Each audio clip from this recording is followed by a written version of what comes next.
ನಮಸ್ತೆ ವೀಕ್ಷಕರೇ, ನಿಮಗೆಲ್ಲರಿಗೂ ಅಪ್ಪನ ಮನೆ ಅಡುಗೆಗೆ ಸ್ವಾಗತ. ಇವತ್ತು ಬಾಳೆಕಾಯಿ ಬಜ್ಜಿ ಹೇಗೆ ಮಾಡೋದು ಅಂತ ನೋಡೋಣ. ನೋಡಿ, ಮೊದಲನೇದಾಗಿ ಕಡಲೆ ಹಿಟ್ಟು ತೊಗೊಂಡಿದ್ದೀನಿ. ಕಡಲೆ ಹಿಟ್ಟಿನ ಮೇಲೆ ಒಂದು ಸ್ವಲ್ಪ ಅಕ್ಕಿ ಹಿಟ್ಟು, ಇದಕ್ಕೆ ಸ್ವಲ್ಪ ಜೀರಿಗೆ ಹಾಕಬೇಕು. ಜೀರಿಗೆ ಹಾಕಿ ಖಾರ ಪುಡಿ ಹಾಕ್ಬಿಟ್ಟು ಒಂದು ಸ್ವಲ್ಪ ಅರಿಶಿನ. ನೋಡಿ, ಇದು ನಾವು ಹಿಟ್ಟನ್ನು ಒಂಥರ ಸ್ಲರ್ರಿ ಮಾಡ್ಕೊಳ್ಬೇಕಲ್ವ, ಅದಕ್ಕಾಗಿ ಈ ರೀತಿ ಮಿಕ್ಸ್ಚರ್ಗಳನ್ನು ಆ್ಯಡ್ ಮಾಡ್ಕೋಬೇಕಾಗತ್ತೆ ನಾವು. ನೋಡಿ, ಅರಿಶಿನ ಹಾಕಿ ಖಾರ ಪುಡಿ ಹಾಕ್ತಾಯಿದ್ದೀನಿ. ನಿಮಗೆ ಕ್ವಾಂಟಿಟಿ ನೋಡಿಕೊಂಡು ನೀವು ಎಷ್ಟು ಹಾಕಬೇಕು ಅಂತ ಡಿಸೈಡ್ ಮಾಡ್ಕೊಳ್ಳಿ. ನಾನಿಲ್ಲಿ ಒಂದು ಅರ್ಧ kg ಅಷ್ಟು ಬಾಳೆಕಾಯಿ ತೊಗೊಂಡಿದ್ದೀನಿ. ಇದ್ರ ಮೇಲೆ ಒಂದು ಸ್ವಲ್ಪ ಸೋಡಾ ಹಾಕ್ತಿದ್ದೀನಿ. ನೋಡಿ, ಬೇಕಿಂಗ್ ಸೋಡಾ. ಇದು ಹಾಕಿದರೆ ಒಂದು ಸ್ವಲ್ಪ ಗರಿಯಾಗಿ ಬರುತ್ತೆ ಬಾಳೆಕಾಯಿ ಬಜ್ಜಿ.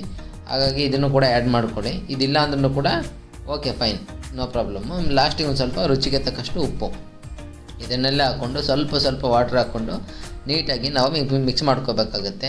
ನೋಡಿ, ಯಾವ ತಿಕ್ನೆಸ್ಸಿಗೆ ಬರಬೇಕು ಅಂತಂದರೆ, ನಾವು ಬಾಳೆಕಾಯಿ ಎಲ್ಲ ಸ್ಲೈಸ್ ಮಾಡ್ಕೊಂಡಿರ್ತೀವಿ ಅಲ್ವಾ, ಅದಕ್ಕೆ ನೀಟಾಗಿ ಸ್ಟಿಕ್ ಆಗಬೇಕದು.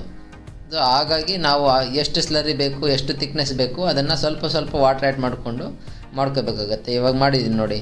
ಈಗ ಸ್ಪೂನಿಗೆ ಎಷ್ಟು ಚೆನ್ನಾಗಿ ಸ್ಟಿಕ್ ಆಗ್ತಿದೆ ನೋಡಿ, ಹಾಗೆ ಕೂಡ ಬಾಳೆಕಾಯಿಗೂ ಕೂಡ ಅದೇ ಚೆನ್ನಾಗಿ ಸ್ಟಿಕ್ ಆಗುತ್ತೆ ಅಲ್ವಾ. ಇನ್ನೊಂದು ಪ್ಯಾನಲ್ಲಿ ನಾನು ಎಣ್ಣೆ ಬಿಸಿ ಮಾಡ್ಕೊಳ್ತಾ ಇದ್ದೀನಿ. ನೋಡಿ, ಎಣ್ಣೆ ಕೂಡ ಒಂದು ಅರ್ಧ ಲೀಟ್ರಷ್ಟು ತೊಗೊಳ್ಳಿ. ನೀಟಾಗಿ ಡಿಪ್ ಆಗಬೇಕು ಬಾಳೆಕಾಯಿ ಬಜ್ಜಿ. ಸೊ ಅಷ್ಟು ತೊಗೊಂಡಾದ್ಮೇಲೆ ನೋಡಿ, ಒಂದು ಸ್ಪೂನಷ್ಟು ಬಿಸಿ ಎಣ್ಣೆನ ನಾನು ಹಿಟ್ಟಿಗೆ ಹಾಕ್ತೀನಿ. ಯಾಕೆ ಅಂತಂದರೆ ಆವಾಗ ಇನ್ನೂ ಸ್ಟಿಕ್ಕಿನೆಸ್ಸು ಇನ್ನೂ ತುಂಬ ಚೆನ್ನಾಗಾಗುತ್ತೆ.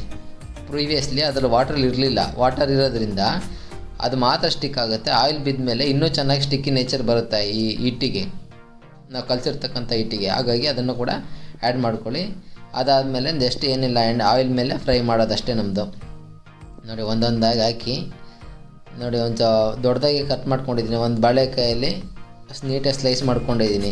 ಈ ರೀತಿ ನಿಮಗೆ ಹಾಕಿದರೆ ನಮ್ಮದು ಪಟ ಅದು ರೆಡಿ ಆಗುತ್ತೆ ಬಾಳೆಕಾಯಿ ಬಜ್ಜಿ. ಇದೇ ರೀತಿ ನೀವು ಮಾಡ್ಕೊಳ್ಳಿ. ಮತ್ತು ನಮ್ಮ ಚಾನಲಲ್ಲಿ ಈಗ ಎಲ್ಲ ಥರದ ವೀಡಿಯೋ ಹಾಕಿದ್ದೀನಿ ನೋಡಿ. ಮಟನ್ ಸಾರು ಹಾಕಿದ್ವಿ ಮೊನ್ನೆ, ಆಮೇಲೆ ಮಟನ್ ಬಿರಿಯಾನಿ ಹಾಕಿದ್ದೆ. ಅದಂತೂ ತುಂಬ ಚೆನ್ನಾಗಾಗಿತ್ತು ಮಟನ್ ಬಿರಿಯಾನಿ. ಅದನ್ನು ಕೂಡ ನೋಡಿ. ಮತ್ತು ಇದೇ ರೀತಿ ನಮಗೆ ಪ್ರೋತ್ಸಾಹ ಮಾಡಿ, ಸಬ್ಸ್ಕ್ರೈಬ್ ಮಾಡಿ ನಮ್ಮ ಚಾನಲ್ಗೆ ಅಂತ ಹೇಳ್ತೀನಿ. ನೋಡಿ, ಈಗ ಒಂದು ಸ್ವಲ್ಪ ಎಣ್ಣೆ ಮೇಲೆಲ್ಲ ಫ್ರೈ ಆಗಿದೆ. ಒಂದು ಸ್ವಲ್ಪ ಡಿಪ್ ಮಾಡಿಬಿಟ್ಟು ಎಲ್ಲಾದರೂ ಕೂಡ ಒಂದು ಫೋಲ್ಡ್ ಮಾಡ್ಕೋತಾ ಇದ್ದೀನಿ, ಎರಡೂ ಕಡೆ ಬೇಯಲಿ ಅಂತ. ನೀವು ಡಿಪ್ ಮಾಡಿದ್ರು ಕೂಡ ಎರಡೂ ಸೈಡ್ ಬೇಯುತ್ತೆ, ಫೋಲ್ಡ್ ಮಾಡೋ ಬಿಡ್ಬೋದು ಅಲ್ವಾ.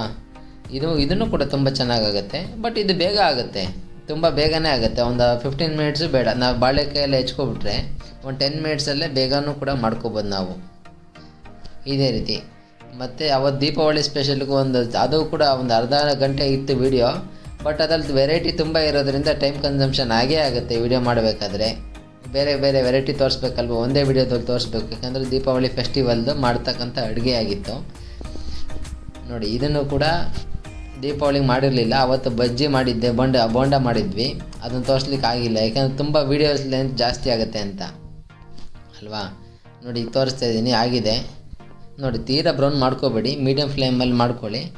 ಒಳಗೆ ಬಾಳೆಕಾಯಿನೂ ಕೂಡ ಬೆಂದಿರುತ್ತೆ, ಪ್ಲಸ್ಸು ಹೊರಗಡೆನೂ ಕೂಡ ತುಂಬ ಚೆನ್ನಾಗಾಗಿರುತ್ತೆ. ನೋಡಿ ಎಷ್ಟು ಚೆನ್ನಾಗಾಗಿದೆ ಅಂತ. ಇದೇ ರೀತಿ ನೀವು ಕೂಡ ಎಂಜಾಯ್ ಮಾಡಿ ಫುಡ್ಡಲ್ಲಿ. Thank you for watching.